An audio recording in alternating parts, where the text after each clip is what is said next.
After a tough loss against Western Oregon last weekend, the SOU Raiders getting a break to get ready for their first conference matchup of the season, Olivia. It's going to be exciting to see how they respond to the loss. If you watched the Western Oregon game, this team never gave up. No, they did not, and Luke Doan got the chance to catch up with the Raiders earlier this week and has the latest on the preparations from Montana Tech from Ashland.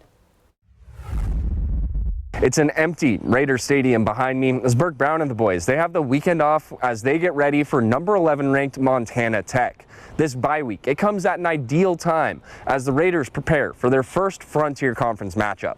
It allows you to spend the week kind of retooling on the things that we have seen not only against Western but Simpson, and kind of just being able to focus on ourselves a little bit. It's been a perfect opportunity for Southern Oregon football to rest, get healthy, and work on the fundamentals, with this team set to take on the Ore Diggers next Saturday.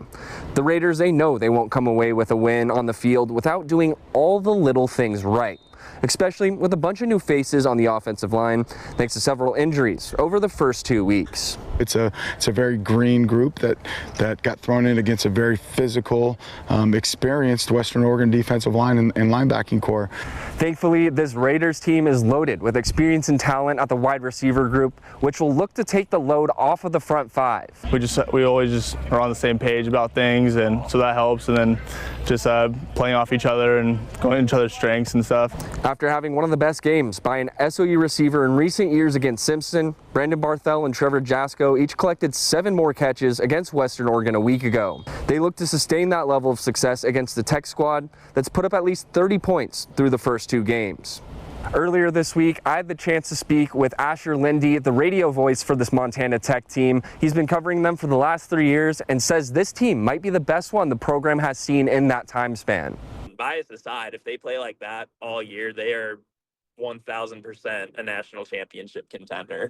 Burke Brown echoing that same statement this week, telling me this team might be one of the best coached programs in the country, all while hosting one of the best special team units in the NAIA.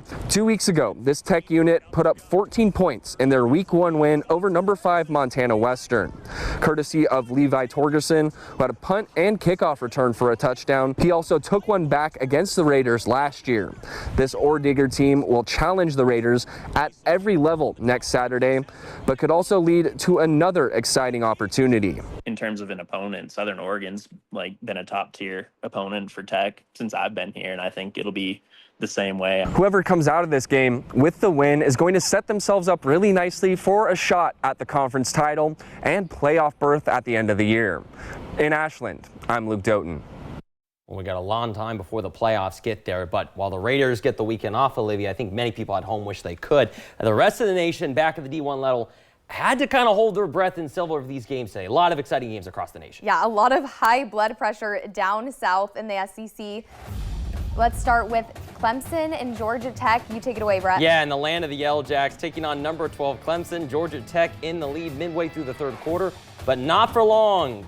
Cade Klubnik to Bryant Wesco Jr. down the middle of the field and heading towards the sideline. Look at the blocking downwind. That's just textbook. 73 yards, and the Tigers are back in the lead, but here come the Yellow Jackets, folks. Haynes Keene from 1 yard out punches it in. Georgia Tech retakes the lead. Clemson needing an answer. Gets one from Adam Randall from 2 yards out. It's a tie ball game. And then the game winner on the line off the boot of Aiden Burr. The kick is up, and it is good. Clemson feels the sting of defeat for the second time this season. The final 24-21 Yellow Jackets. And another huge game down south, number 6 Georgia making the trip to Knoxville to take on number 16th ranked Tennessee. Fourth quarter, Georgia down by 8. Gunner Stockton to London. Humphreys Bulldogs tie the game with the tutty and 2-point conversion. Vols still with a chance to win the final seconds, and the kick misses by a mile. Crucial mistake that cost Tennessee the game. Josh McCray, game winner from the goal line. Georgia remains unbeaten. The final from overtime, 44-41. And after losing to Florida State in week 1, Alabama facing its second Power 4 test of the season in Big Ol' Wisconsin. Early in the first, Danny O'Neal fires it for the Badgers, but Brady Hubbard jumps the route and snags the pick for the Crimson Tide. Alabama leads 21-0 in the third, and then how about this? The trick play, Ty Simpson pulls off a double reverse pitching to Ryan Williams, and he cannot be stopped. One of the best wide receivers in the nation. How about that, Olivia? 75 yards for the score.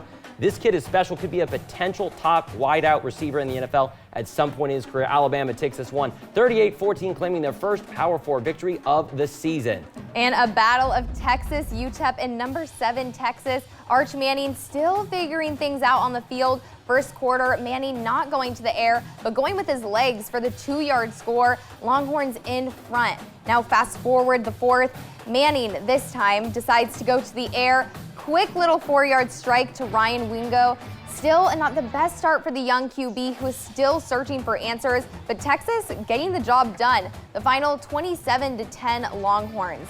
Want more score updates? Don't worry, we got you. As over in Temple, number 13 Oklahoma rolls over the Owls 42-3. Plus up north, the battle of the Michigans. The number 23 Wolverines take down the Chippewas 63-3. And back over to the SEC, number 24 Auburn moves to 3-0 on the year after beating South Alabama, and number 1 Ohio State survives the scare in the third quarter, but wins it a landslide 37-9. Don't go anywhere. Coming up, we'll break down what's next for the Ducks and the Beavers as they prepare to face off in the historic rivalry game. Next week, we'll look at what each program needs to do to find success.